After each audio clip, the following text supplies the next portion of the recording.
নমস্কার বন্ধুরা, পুটুর পুচকে ব্লগে তোমাদের সকলকে স্বাগত জানাই।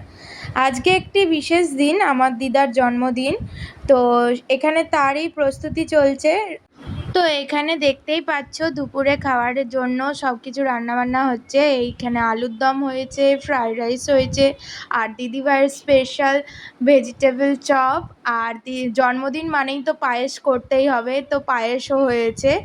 তো চলো বার্থডে গার্লকে দেখানো যাক।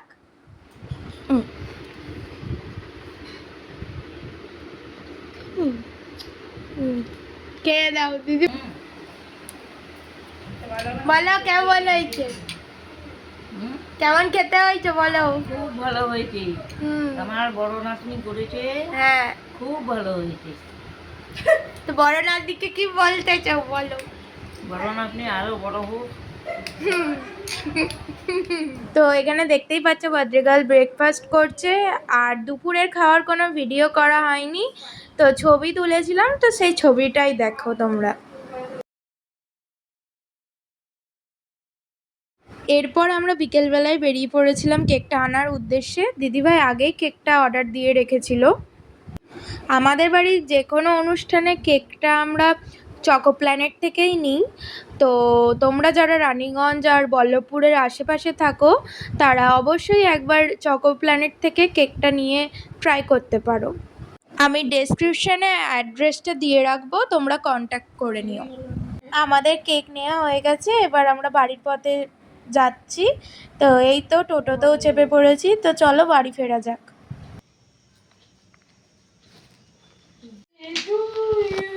Happy birthday to you, happy birthday.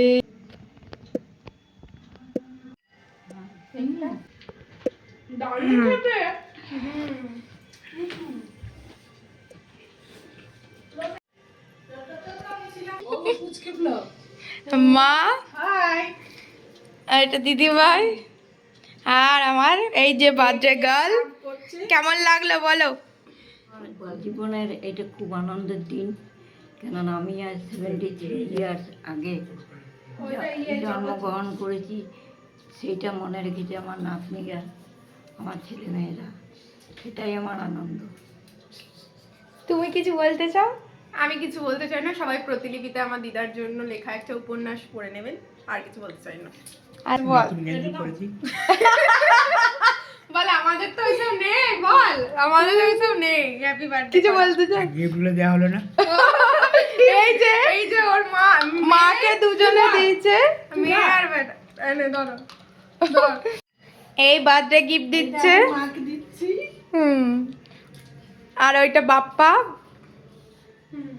হ্যাঁ, এটা আমার ছেলে মেয়ের গিফট। আজকের ব্লগটা এখানেই শেষ করছি। ব্লগটা কেমন লাগলো অবশ্যই জানিও, ভালো লাগলে অবশ্যই লাইক কমেন্ট অ্যান্ড শেয়ার করে দিও। আর যারা আমার চ্যানেলটা এখনও সাবস্ক্রাইব করোনি, তারা সাবস্ক্রাইব করে দিও।